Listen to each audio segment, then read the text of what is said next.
The farmer kept his word to feed one Apache child. The tribe fed the whole town back. Some promises cost everything you have. Dalton Forge learned this the moment he found the child collapsed at the edge of his property, her small frame barely stirring in the dust. She wore traditional fringed clothing, and her dark eyes held a wariness that no child should know. When he offered her bread, the town would call him a traitor. When he gave his word to keep her fed, they would take everything from him. But what Dalton didn't know, what nobody in that settlement could have imagined, was that hundreds of Apache riders were already watching from the hills. And they never forgot a debt. The sun had barely cleared the horizon when Dalton noticed the buzzards circling. 3 of them, lazy spirals against a sky that promised another day of unforgiving heat. He'd been checking the fence line at the western edge of his property, where the grassland gave way to rockier terrain, and the boundary between settler land and Apache territory blurred into something undefined and dangerous. The buzzards meant something was dying, or already dead. He found her crumpled beneath a twisted juniper, so still he thought for a moment he was too late. She couldn't have been more than 9 years old. Her fringed leather clothing was covered in dust, and her lips were cracked from thirst. When he knelt beside her, her eyes snapped open with a wildness that made him freeze. She didn't cry out or scramble away. She just stared at him with the kind of stillness that came from being hunted. Dalton pulled his canteen from his belt and held it out. She didn't move. He unstoppered it and took a drink himself, then offered it again. This time, her small hand reached out. She drank like someone who'd been taught to ration even when desperate. 3 careful swallows, then stopped. He took the leather pouch from his saddlebag and unwrapped the bread and dried meat he'd packed that morning. When he held it toward her, she hesitated, searching his face for something he couldn't name. That's when he saw them. 4 riders on the ridgeline, maybe 300 yards distant. Apache warriors on painted horses, watching. They made no move to approach, but they were there, deliberate, visible. The child followed his gaze, then looked back at him. She took the food. Dalton knew what this meant. Helping her would mark him in the eyes of the settlement. There had been raids in the past seasons, cattle stolen. 2 men from a neighboring property found dead near the river. The truce was fragile, built on mutual avoidance rather than trust. Taking this child to his home, feeding her, keeping her safe until she could return to her people, every part of it would be seen as collaboration with the enemy. But she was a child, and she was starving. He made his decision in the silence of that moment, with the warriors watching from above and the girl's small fingers gripping the bread. When he spoke, his voice was rough from disuse. "I'll get you fed, get you strong, then you go back to your people." She didn't understand his words, but she seemed to understand his intention. She nodded once, a gesture so solemn it could have been a contract. Dalton lifted her onto his horse. She weighed almost nothing. As they rode back toward his cabin, he glanced once more at the ridgeline. The warriors were still there, unmoving silhouettes against the climbing sun. He had the distinct feeling that his every action was being measured, weighed against some standard he couldn't comprehend. The settlement lay 2 miles east of his property. Word would spread the moment he rode past the first homestead with an Apache child on his saddle. His nearest neighbor, Voss, worked land that bordered the main road. Dalton could take the long route, avoid being seen for a few hours, maybe a day. But that felt like cowardice. And whatever else he was, Dalton Forge had never been a man who hid his choices. He took the main road. Voss was mending a fence when they passed. The older man straightened, his face going from curiosity to recognition to something darker in the span of 3 seconds. He didn't call out. He didn't need to. His eyes said everything, and Dalton knew that by sunset, every person in the settlement would know that Dalton Forge had brought one of them into his home. The child he still didn't know her name stirred against his chest as they approached his cabin. It was a modest structure, built from timber and stone with a covered porch and a well that rarely ran dry. He'd worked this land for 15 years, built it from nothing after the Eastern Territories had proven too crowded and too constrained. Out here, a man could breathe. Out here you survived by your own strength and kept your business to yourself. That was about to change. He dismounted and helped the child down. She swayed slightly, her legs unsteady. He gestured toward the cabin and she followed him inside with the cautious steps of someone entering a potential trap. The interior was sparse.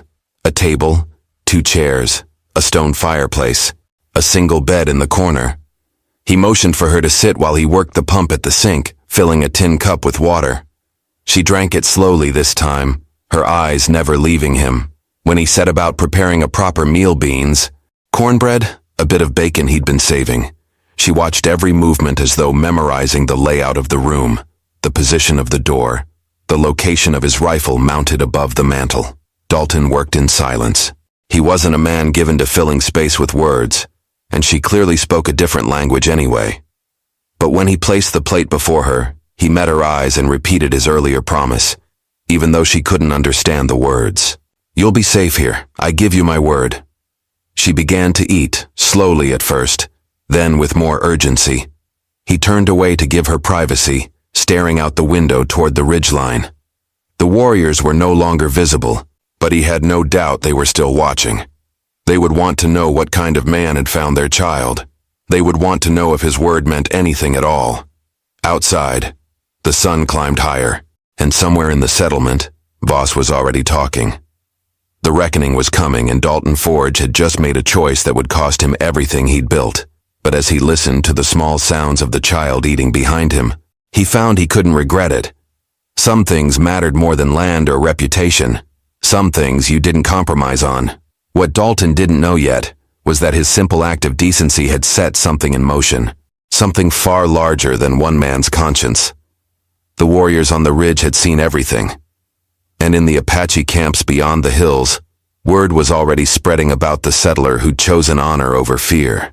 The tribe was watching, waiting, remembering every detail, and when the time came, they would respond in a way that would shake the entire territory. By the time the sun reached its peak, 5 men stood outside Dalton's cabin. He'd been expecting them. What he hadn't expected was the cold precision in their faces, the way they'd positioned themselves between his door and the path to town, deliberate as a noose tightening. Voss led them, flanked by 2 brothers who ran the general store and 2 ranch hands from the Garrett property. They weren't carrying weapons openly, but Dalton could see the bulge of a pistol beneath Voss's coat. These weren't men coming to talk. They were men coming to deliver terms. Dalton stepped onto the porch, pulling the door shut behind him. Inside, the child had finally fallen asleep on his bed, her small body curled tight even in rest. He'd draped a blanket over her and left water within reach. Now he stood between her and whatever these men intended. Voss spoke first, his voice carrying the authority of someone who'd lived in the territory longer than most. "You know what you've done." It wasn't a question. Dalton said nothing, just met the older man's eyes with the same steady gaze he'd use on a spooked horse. Sometimes silence was stronger than justification. "That child belongs to them," one of the store brothers said, gesturing vaguely toward the western hills. "The Apache. You're harboring one of their own." "She was dying," Dalton said simply. "Then you should have let nature take its course." Voss's words fell like stones. "We have a balance here, Forge. Fragile as it is. They stay in their territory. We stay in ours. You just crossed a line that's kept us all breathing. She's a child. She's Apache." The distinction seemed absolute to Voss. "Her people killed the Morrison boys last season, ran off 30 head of cattle from the western ranches. You remember that?" Dalton did remember. He also remembered that Morrison boys had been caught selling rifles to renegade bands, playing both sides for profit. The narrative was never as simple as men like Voss wanted it to be. But he didn't say that. Instead, he asked, "You want me to throw her out? Send her back the way I found her? We want you to understand the position you've put us in." One of the ranch hands stepped forward, younger than the others, his jaw tight with anger or fear. "Those warriors you saw watching, they're still out there, counting, waiting. You think they'll see this as kindness? They'll see it as weakness, an opening, or they'll see it as respect," Dalton said quietly. Voss shook his head, something almost like pity crossing his weathered features. "You're a fool if you believe that. But you're a dangerous fool, because your choices affect all of us. So here's what's going to happen." He paused, making sure every word landed. "You keep that child. You're on your own. No trade at the store. No help with harvest. No place at the community meetings. You'll be cut off, Forge. Completely." The threat hung in the air like smoke. Being isolated out here was more than inconvenience. It was survival. A man alone couldn't manage the work of a farm through all seasons. Couldn't get supplies when the weather turned. Couldn't count on help when trouble came, and trouble always came eventually. Dalton looked at each of them in turn. He saw fear masquerading as righteousness. Saw men who'd convinced themselves that cruelty was pragmatism. He thought about the child inside, the way she'd flinched when he'd first approached, the wariness in her eyes that spoke of hard lessons already learned. He thought about the promise he'd made, even if she couldn't understand the words. "Then I guess I'm on my own," he said. The finality of it seemed to catch them off guard. They'd expected him to argue, maybe. To negotiate. To see reason and choose the easier path. Voss's expression hardened into something carved from flint. "This will cost you everything," he said. "I know. Your land, your livelihood, maybe your life." "I know," Dalton repeated. For a long moment, nobody moved. Then Voss turned, and the others followed. They walked back toward the settlement in a tight group, and Dalton watched them go with a strange sense of lightness. He'd made his choice, and now he'd live with it. There was freedom in that, even if the price would be steep. Inside, he heard a small sound. The child was awake, standing just behind the door. She'd heard the confrontation, even if she couldn't understand the words. Her dark eyes met his when he came back in, and something passed between them. An understanding. She was smart enough to know she'd put him in danger, smart enough to see what it was costing him. Dalton knelt down to her eye level and placed a hand over his heart, then pointed at her. A promise. Whatever came next, he wouldn't break it. She watched him for a long moment, then did something that surprised him. She placed her small hand over her own heart and bowed her head slightly. It was a gesture of acknowledgement, maybe even respect. In that moment, Dalton understood that honor wasn't bound by language or culture. It was something deeper, something that crossed all the artificial lines men drew in the dirt. Outside, the sun continued its arc across the sky. On the distant ridgeline, the Apache warriors had returned to their positions. They'd witnessed the confrontation. They'd seen the settlement men leave. They'd seen Dalton make his choice and stand by it. In the camps beyond the hills, the word continued to spread. Not just about the man who'd fed a child, but about the man who'd sacrificed everything to keep his word. The elders were talking now. Plans were being made. The tribe had its own code about honor and debt, and what they'd witnessed was being measured against standards that went back generations. Dalton Forge had no idea that his simple act of decency had already changed the trajectory of everything that would follow. He was just a farmer trying to do right by a hungry child. But sometimes, that's all it takes to set great things in motion. The question was no longer whether he would keep his promise. That was already decided. The question was, what would happen when the Apache decided it was time to keep theirs? 3 weeks passed like water through cracked earth. The isolation came in waves, each one eroding a little more of what Dalton had built. First, the general store refused his business. Then his credit at the feed supplier was quietly canceled. The blacksmith stopped taking his orders for repairs. People he'd known for years crossed the road rather than acknowledge him. The child he'd learned through gestures and patience that her name was something close to Kiana grew stronger each day. The hollows beneath her cheekbones filled in. The wariness in her eyes softened, though it never completely disappeared. She helped where she could, hauling water, gathering eggs from the few chickens he kept, moving through his cabin like a careful ghost. She never spoke, and he didn't know if that was by choice or because she simply had no words for him. But they developed their own language of gestures and expressions. She would point at something and look at him questioningly. He would show her how to pump the well, how to bank the fire at night, how to scatter grain for the chickens. In return, she showed him things he hadn't known, how to identify plants he'd walked past for years, how to track the path of water underground by reading the vegetation. But beneath the quiet routine, pressure was building. His supplies were running lower. The crops would need harvesting soon, and that was work no man could manage alone. Worse, there were signs of trouble brewing beyond simple shunning. Twice he'd found his fence line cut.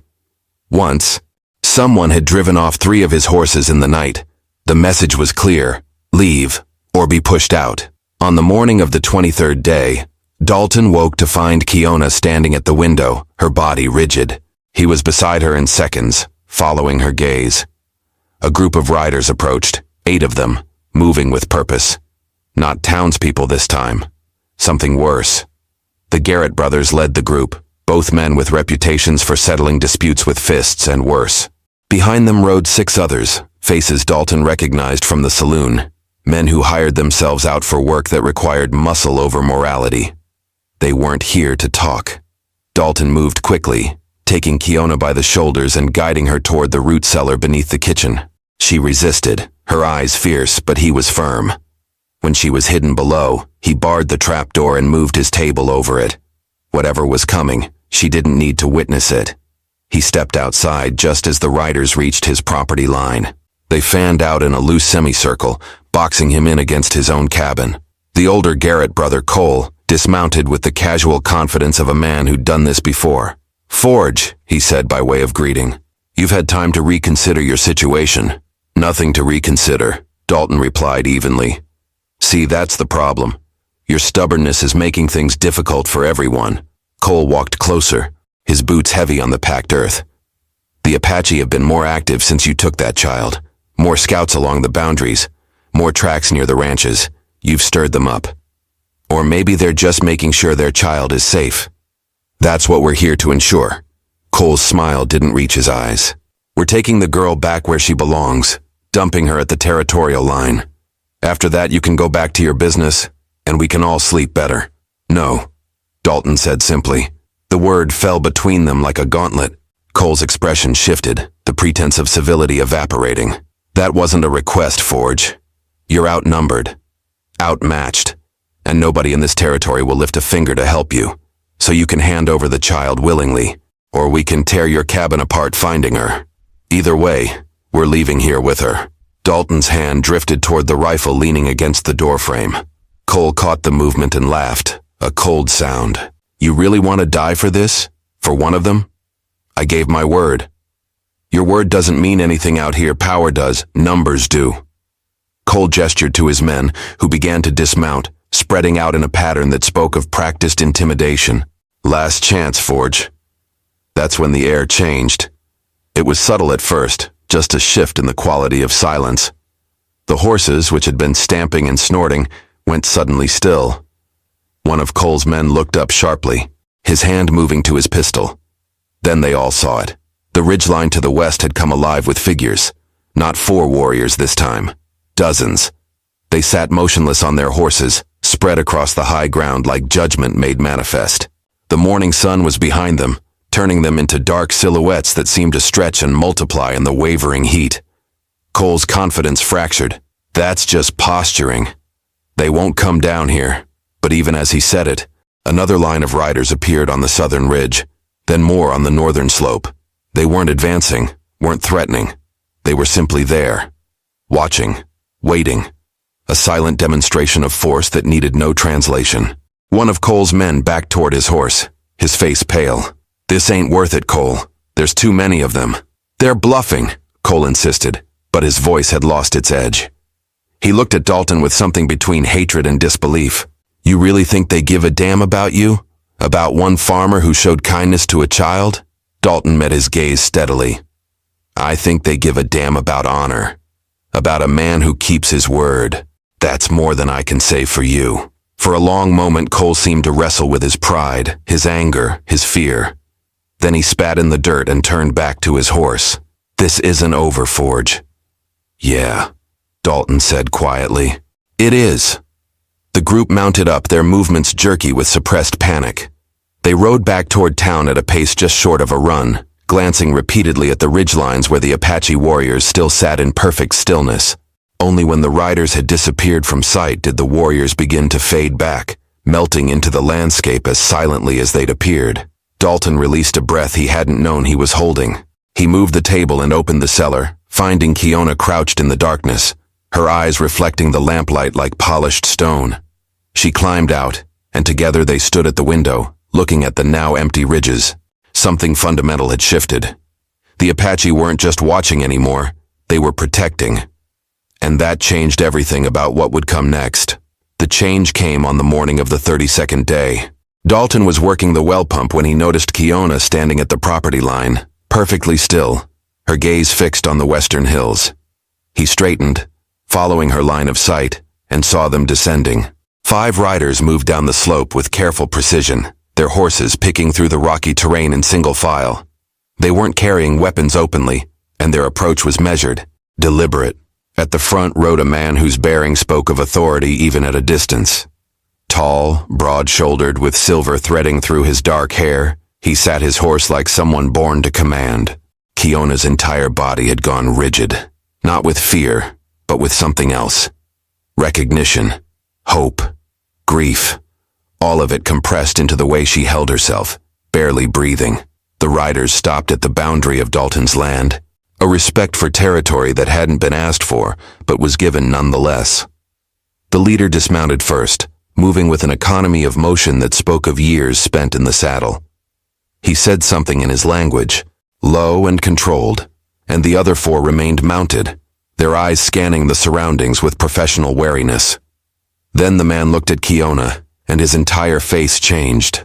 The hardness melted into something raw and unguarded. He spoke a single word, and Kiona broke from her frozen stance, running toward him with a cry that held weeks of suppressed emotion. Dalton stayed where he was, giving them space. The man dropped to one knee and caught her, wrapping his arms around her small frame like she was the most precious thing in existence. His shoulders shook once, a brief betrayal of the control he otherwise maintained perfectly. The other riders looked away, granting their leader privacy in his moment of weakness. After a long moment, the man stood, keeping one hand on Kiona's shoulder. He spoke to her in their language, his tone gentle but firm, asking questions. She answered in a rush of words, gesturing toward Dalton, toward the cabin, telling a story that made the man's expression shift through several emotions Dalton couldn't quite read. Finally, the leader turned his attention fully to Dalton. He studied him with the kind of intensity that missed nothing, a gaze that measured and weighed and judged. Then he walked forward, closing the distance with confident strides, Kiona at his side. When he stood before Dalton, he was slightly taller, his weathered face marked with scars that told stories of their own. He placed his right hand over his heart and inclined his head. It was the same gesture Kiona had made weeks ago, but coming from this man, it carried the weight of something far more significant. Then he spoke, his English accented but clear, each word chosen with care. "I am Nietzsche. This child is my daughter."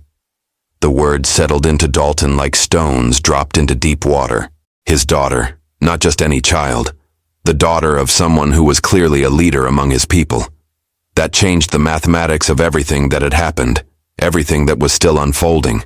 "Dalton Forge," he replied simply, offering his hand. Nietzsche looked at it for a moment, then clasped it firmly. His grip was iron. "You gave her food when she was dying, shelter when she had none. You kept your word when it cost you everything." Nietzsche's eyes held Dalton's, searching for something. Why? It was a question that deserved an honest answer. Dalton thought about all the ways he could explain it, all the justifications he could offer. In the end, he settled on the simplest truth. Because she needed help. And I gave my word. Your people cast you out for this choice. They did. They tried to take her from you by force. They did, Dalton repeated.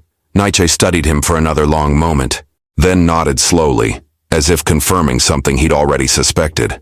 My people have been watching. We saw everything. How you fed her.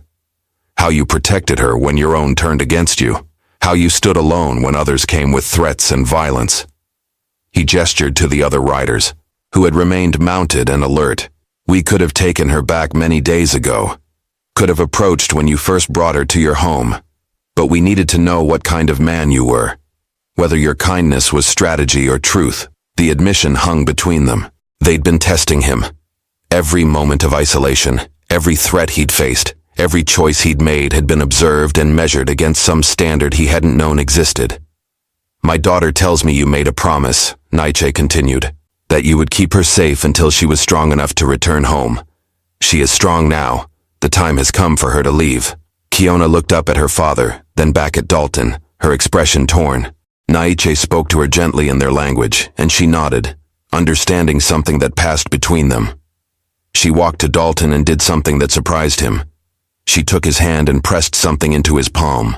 A small stone, smooth from handling with markings he couldn't read carved into its surface. Naiche watched this exchange with an expression Dalton couldn't quite interpret. She gives you a promise stone. It means she will not forget what you did for her. It means her family owes you a debt. He paused, and something shifted in his eyes. And my people always honor our debts. There was weight in those words. Implications Dalton couldn't fully grasp. Naiche helped Kiona onto one of the horses, then mounted his own. Before turning to leave, he looked back at Dalton one final time. Winter is coming. The sky promises little rain. Hard times ahead for everyone in this territory. It wasn't a question or a warning, just a statement of fact. But we remember, Forge. We remember who showed honor when it mattered. And when the time comes, you will see what that means. Then they rode away, Kiona looking back twice before they crested the hill and disappeared. Dalton stood alone in the silence they left behind, the promise stone warm in his palm, and wondered what exactly he'd set in motion. Whatever debt Naiche spoke of, whatever honor code governed his people, Dalton had the distinct feeling that something significant had just been determined. He looked at the stone in his hand, at the marks he couldn't read but understood nonetheless. A promise given, a debt acknowledged. And somewhere beyond the hills, plans were being made that would reshape everything he knew about survival in this harsh territory. The drought arrived like a slow verdict, undeniable and merciless. It started with the stream that fed the western ranches drying to a trickle, then to mud, then to nothing but cracked earth and desperate insects. The sky remained cloudless day after day, a pitiless blue that stretched from horizon to horizon without variation or mercy. Dalton's well held longer than most, deep enough to still draw water when others ran dry. But his crops withered in the fields, the cornstalks turning brown and brittle, the wheat refusing to ripen. He wasn't alone in the struggle. Across the territory, farms that had been prosperous just months before now faced devastation. Cattle grew thin. Gardens failed. The river that supplied the settlement dropped to levels nobody living had ever seen. The isolation that had seemed punishing before now became potentially fatal. When other farmers gathered to share resources, to pool water and rotate herds to better grazing, Dalton worked alone. When the settlement organized a caravan to bring supplies from the distant trading posts, his name wasn't on the list. The town had made its choice weeks ago, and drought didn't change grudges. He rationed what he had with the precision of a man who understood exactly how thin the margin was between survival and catastrophe. 1 meal a day, water used twice, first for drinking, then for the animals. Every decision calculated against the reality that help wouldn't come. On the morning of the 58th day since he'd found Kiona, Dalton stood in what remained of his cornfield and did the mathematics. Even if rain came tomorrow, most of the crop was lost. His stores would last perhaps 6 more weeks if he was careful. The chickens had stopped laying. 2 of his remaining horses were showing signs of distress from the heat and lack of proper feed. He'd kept his word. He'd done what he believed was right. And now he would pay for it with everything he'd built over 15 years. The sound of horses brought his head up sharply. For a moment, he thought it might be more trouble from the settlement, another delegation come to make his situation worse. But the riders came from the west, and there were only 3 of them. They stopped at his property line, and one dismounted, approaching on foot with empty hands visible. It was one of the warriors who'd accompanied Naiche, a younger man with keen eyes and a scar across his jaw. He carried a leather pack slung over his shoulder. When he reached Dalton, he set the pack on the ground and spoke in halting English. Naiche sends, for the one who kept his word. Inside the pack was dried meat, enough for several weeks. Corn that had been preserved through methods Dalton didn't understand. Something that looked like pressed fruit, dense with nutrients. It wasn't abundance, but it was survival. It was the difference between making it through and giving up. Dalton looked at the warrior, then at the pack, understanding dawning. Your people are facing the same drought. The warrior nodded once. All face hard times, but we remember debts.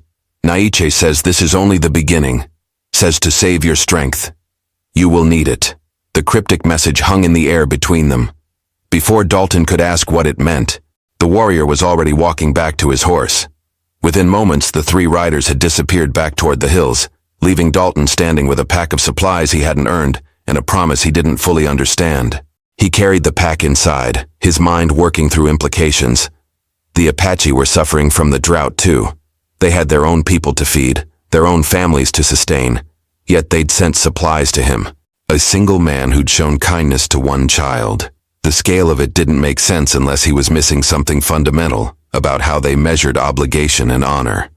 That night, as Dalton rationed out a small portion of the meat, he heard sounds from the direction of town, voices raised in argument, the creak of wagon wheels. He walked to his boundary and saw, in the distance, families loading possessions. People were leaving, abandoning their claims, heading east toward regions where water still flowed and crops still grew. The settlement was fracturing. The very people who'd cast him out for helping an Apache child were now fleeing the consequences of the same drought that affected everyone. Some would make it. Many wouldn't. The trail east was long and unforgiving, and desperation made people careless. Over the next 2 weeks, the exodus continued. Voss left with his family, his face hollow with defeat. The Garrett brothers loaded their horses with what they could carry and rode out at night, avoiding goodbyes. The general store closed its doors.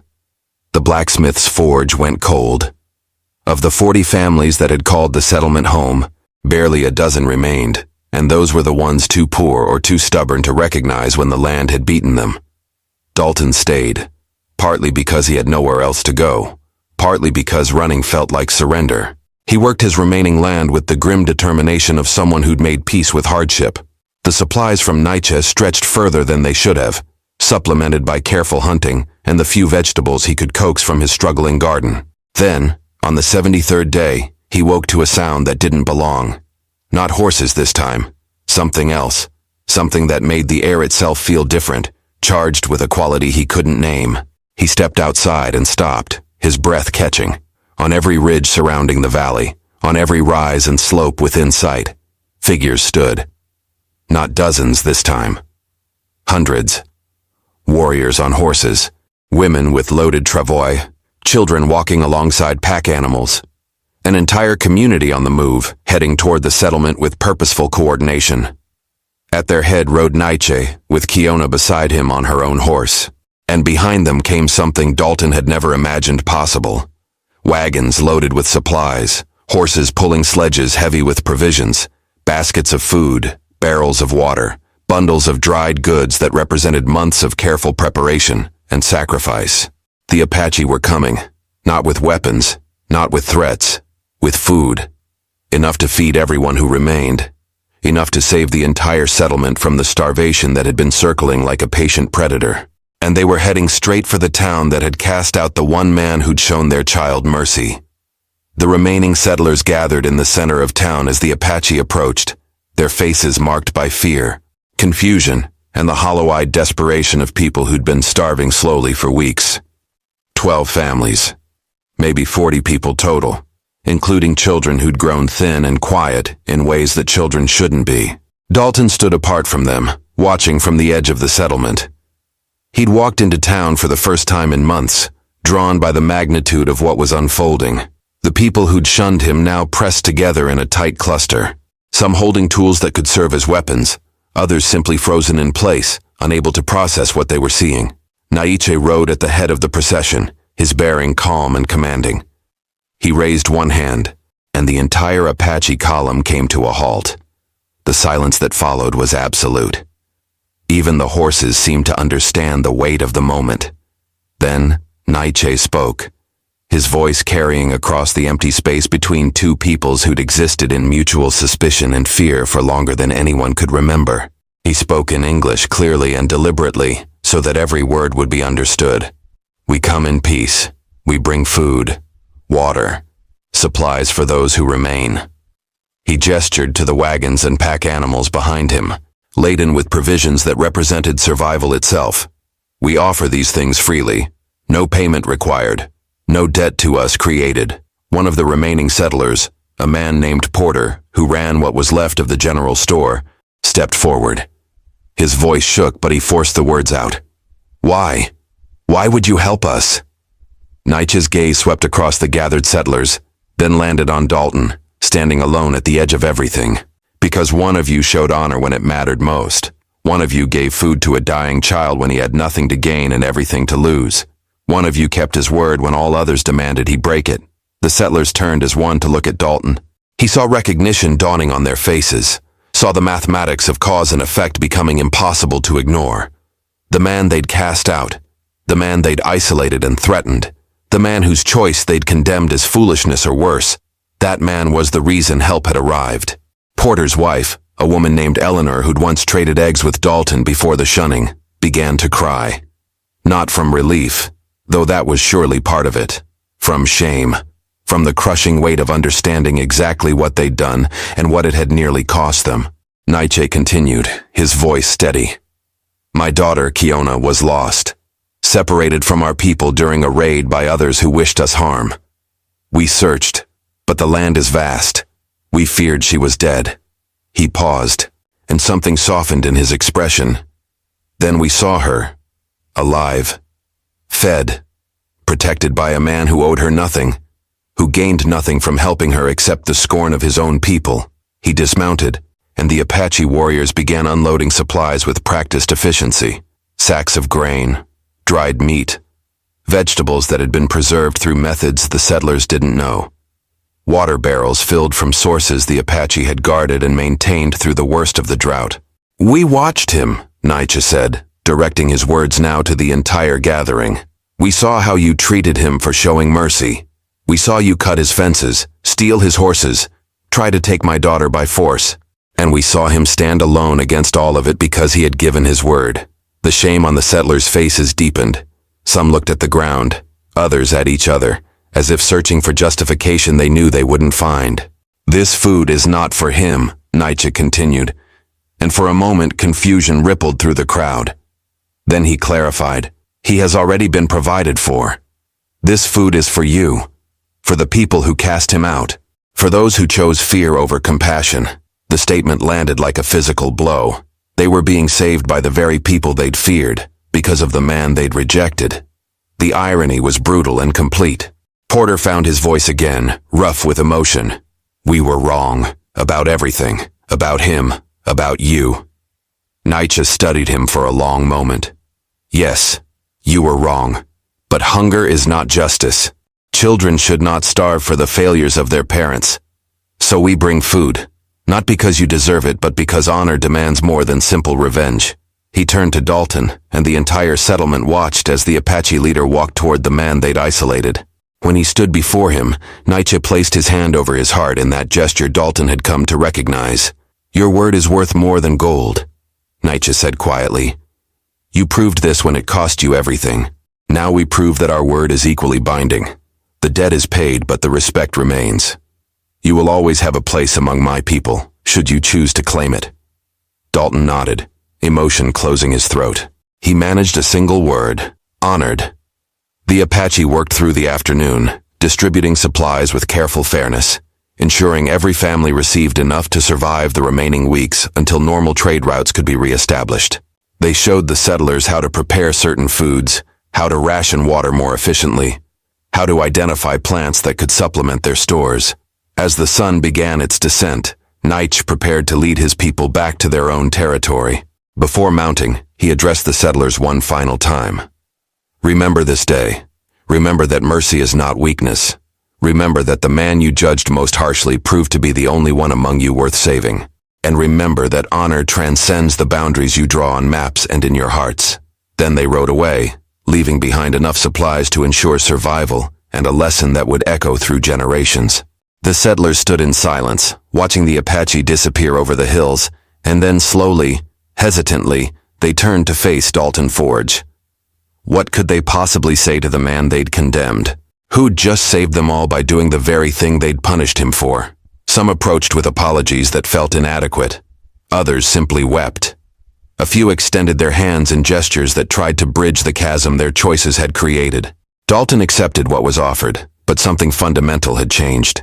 He'd learned exactly what his community was worth in moments of crisis, and he'd learned that honor and decency could exist in places he'd been taught to fear. The transformation happened gradually, like ice thawing after a hard winter. In the days following the Apache's arrival, the settlement began to rebuild. Not just their supplies, but something more fundamental. The way they looked at each other, the way they understood the world beyond their boundaries. Porter came to Dalton's cabin on the third day after, carrying a ledger from his store. "Your credit is restored," he said simply. "Everything you were owed before, it's yours, and I'm not charging interest for the gap." Eleanor arrived the next morning with 3 chickens, healthy layers she'd somehow kept alive through the drought. "For your coop," she said, her eyes not quite meeting his. "Payment for the eggs I refused to buy when you needed the money most." Others followed. The blacksmith reshod Dalton's horses without charge. A family that had taken over abandoned land helped him repair his damaged fences. Work that should have taken weeks was accomplished in days. Each act of assistance a wordless apology for the isolation they'd enforced. But Dalton noticed something else changing, something more profound than restored trade relationships. People spoke differently now about the Apache. The blanket suspicion, the casual hatred that had colored every conversation about them, it had fractured. Hard to maintain the old prejudices when the people you'd feared had saved your children from starvation. Voss returned after 2 weeks, his wagons lighter than when he'd left, his face marked by the hardship of the trail east and the harder decision to turn back. He found Dalton working his field and stood watching for a long moment before speaking. "I was wrong," Voss said. No preamble, no excuses. About everything. About what mattered. About what made a man worth listening to. He paused, and his voice dropped. "My youngest got sick on the trail. Fever. We were 3 days from any settlement, no medicine, no help. I thought I was going to lose her." Dalton waited, saying nothing. "A group of Apache found us. Could have left us there. Could have taken what little we had. Instead, they gave us water. Showed my wife how to make a poultice that brought the fever down. Stayed with us until Sarah could travel again." Voss's jaw worked. "They saved my daughter's life, just like you saved Kiona's. And I finally understood what you'd known all along." "What's that?" Dalton asked quietly. "That people are just people. Good and bad exist everywhere. The lines we draw, the sides we choose, sometimes they blind us to what actually matters." Over the following weeks, something unprecedented began to happen. Apache scouts appeared periodically at the settlement's edge, not as threats but as traders. They brought herbs the settlers couldn't find, knowledge about water sources that still flowed, information about game movements that helped the hunters. In return, the settlers offered tools, cloth, items that the Apache found useful. The exchanges were cautious at first, formal and brief. But children have shorter memories than adults, and fewer walls around their hearts. Dalton watched one afternoon as Kiona, who'd accompanied her father on a trading visit, showed a group of settler children how to weave grass into intricate patterns. The children's laughter, untainted by the history their parents carried, felt like prophecy. One evening, Nige arrived alone, riding up to Dalton's cabin as the sun painted the sky in shades of amber and rust. He dismounted and accepted the offer of water, and for a while, the 2 men sat on Dalton's porch in comfortable silence. "Your people are changing," Nige observed. "Some of them," Dalton replied. "The ones who learned the lesson. Others left rather than face what they'd done. Change is difficult. Admitting wrong even more so." Naicha took a long drink, then set the cup down carefully. "My people debate among ourselves. Some say we showed too much mercy, that settlers have taken our lands, broken treaties, killed our kin. Why should we save them from drought? What do you say to that?" "I say that honor is not conditional. Either we are people of principle, or we are not. Either we mean what we say about the sacred nature of debts, or those words are empty." He looked at Dalton directly. "You kept your word when it destroyed you. How could we do less?" The wisdom in that struck Dalton as both simple and profound. Honor wasn't something you practiced only when it was convenient. It was exactly what you held to when everything else was stripped away. "Kiona speaks of you often," Naiche added. "She says you taught her that kindness exists outside her people, that a stranger can be trusted if his actions match his words. This is a lesson worth more than food or water." "She taught me something too," Dalton said. "That fear makes us stupid, makes us hurt people who never meant us harm, makes us enemies of folks who could have been friends." Naicha nodded slowly. Perhaps this drought was necessary. Not as punishment, but as teacher. Sometimes people only learn wisdom when everything else is taken away. As the sun continued its descent, they talked about practical matters. The coming season, water management.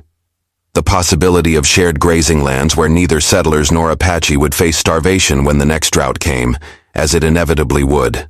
They were mapping out a future that neither of their peoples had imagined possible, built on the foundation of one man's refusal to let a child die, and another man's understanding that honor demanded reciprocity. It was fragile, this new understanding. It would face challenges. Some from both sides would resist, preferring old hatreds to new possibilities. But it was a start. And sometimes that's all you need. One person willing to do what's right, regardless of cost.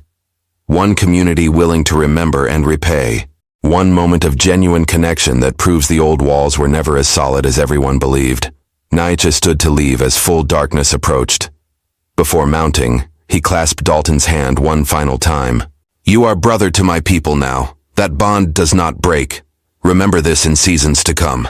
Then he rode away into the gathering darkness, and Dalton sat alone on his porch, watching the stars emerge one by one. The land was still hard. The drought had left scars that would take seasons to heal, but something had shifted in the territory, some fundamental relationship between people who'd seen each other only as threats. And it had started with the simple act of feeding a hungry child, of keeping a promise when it cost everything, of choosing humanity over fear. Sometimes, that's all it takes to change the world. 6 months after the Apache arrived with their provisions, the first real rain came. Not the brief teasing showers that had mocked the territory throughout the drought, but steady, soaking rain that lasted 3 days and turned the cracked earth soft again. Dalton stood on his porch and watched it fall, thinking about everything that had changed and everything that remained the same. His fields were planted again, this time with seeds the Apache had shared, varieties that required less water and tolerated heat better than what he'd grown before. The knowledge they'd traded had been as valuable as the food, maybe more so. Learning how to work with the land rather than against it. How to read signs he'd walked past for years without understanding their meaning. The settlement had rebuilt itself, smaller than before but stronger in ways that mattered more than numbers. The families who'd returned were the ones willing to admit their mistakes, willing to learn from what had happened. The others, the ones who couldn't face what they'd done or accept the new reality, had scattered to other territories where the old prejudices still held firm. Porter had expanded his store to include a trading post specifically for Apache goods, herbs, pottery, woven materials that the settlers had learned to value. In return, the Apache took tools, cloth, sugar, and coffee. The exchanges happened regularly now, formal at first but growing more comfortable with each transaction. Trust built slowly, but it built. Eleanor's daughter had become friends with Kiona during one of the trading visits. Dalton had watched them playing together, teaching each other games in a mixture of languages that somehow communicated perfectly, despite the words being different. Children adapting faster than their parents, as children always did. The promise stone Kiona had given him sat on his windowsill, catching light each morning. He'd learned from Naichi that such stones were rare, given only when a debt was considered profound and permanent. It meant that 3 generations from now, Apache would still remember what had happened here, would still honor the bond that had been forged. But the real change wasn't in objects or trade agreements. It was in how people saw each other. The automatic fear had faded, replaced by something more complex: respect, curiosity, the recognition that difference didn't have to mean danger.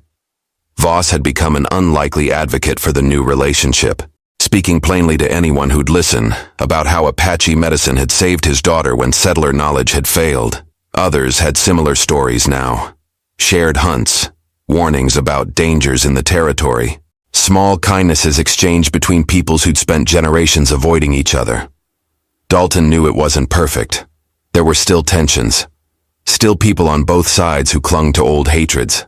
Still moments when suspicion flared and trust wavered. Change was never clean or complete, but it was real, and it was built on something solid. On the day the rain finally stopped, Naiche arrived with Kiona. She'd grown taller, her face losing some of its childhood softness, but her eyes still held that serious quality that had struck Dalton the first time he'd seen her. She approached him with a formality that felt important, then spoke in careful English she'd been practicing. "My father says you are the reason I live, the reason my people and your people find peace. He says I should always remember what you did." She paused, searching for words. "I will remember. And when I have children,